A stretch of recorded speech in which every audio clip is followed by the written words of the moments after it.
We are Hillwood. We are about math, We are Topper Nation News. and we can do this.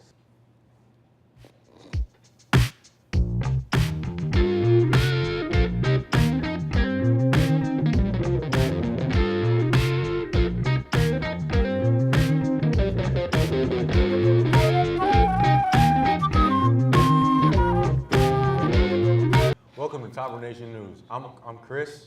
And I'm Austin. Today's word of the day is plagiarism. Plagiarism is taking someone else and using it as your own without citing it. In other news, we have a soccer game here at Hillwood today. Students get in free with an ID, so I hope to see you there. Go Lady Toppers. Last week's football game versus Hunters Line has been rescheduled to October 13th due to weather. Hey, Chris, ain't that the day Jason's coming back? Friday the 13th. Hopefully nothing goes wrong. Although we do play here this week versus Clarksville.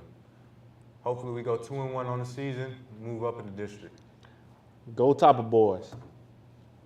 So about Florida, what's going to happen in Florida? Hurricane Irma is slowly approaching.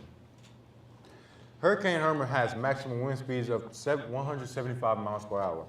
The increasingly menacing storm will continue turning west in the Atlantic Ocean Tuesday, and meteorologist says Puerto Rico and other Caribbean islands could begin to see its wrath by the end of the day. Hurricane Irma is expected to turn north and hit Florida and Georgia, and on the East Coast. There's a historic fire in California right now. It ravaged through a big part of it, and the firefighters continue to push the fire back. On to other news.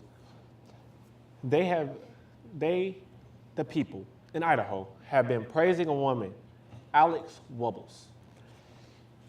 What she did, she stood up for somebody, a police officer that took blood without a warrant.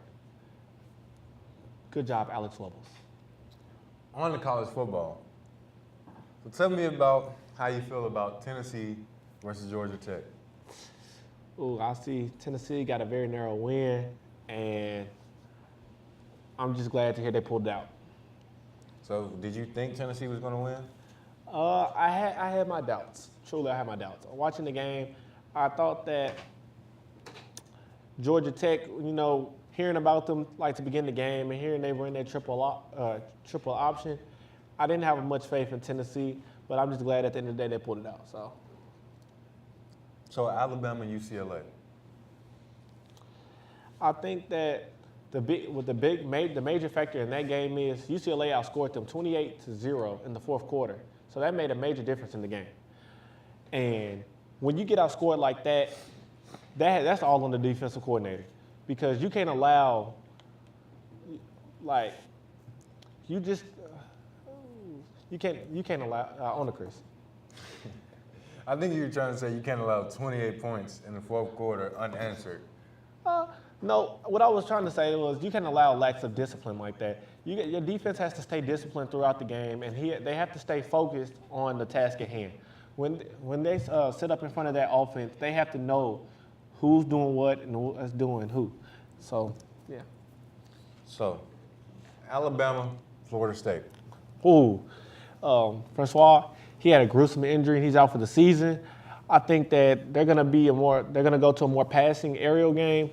Now that he's out, I don't feel like they'll run the ball, especially with the option or anything like that, anytime soon. And I think that the running back is going to get a lot more touches now that he's gone. Now, do you think that Bama looks like the number one team in the country right now? People said that Ohio State looks like the number one team, but everybody is both ways. I had a conversation with Coach Burton earlier, and I believe that he's right. He told me that he doesn't think it's Alabama's best team, and I agree with him. I think that Alabama has had a lot of talent over the years, and I believe that their defense has been very strong, and I see a lot of progression in that quarterback. I believe that they're going to be a definite championship contender, but right now I think they have some tough competition in the SEC. Thank you for joining us here at Topper Nation News. We'll see you next time. We're out of here.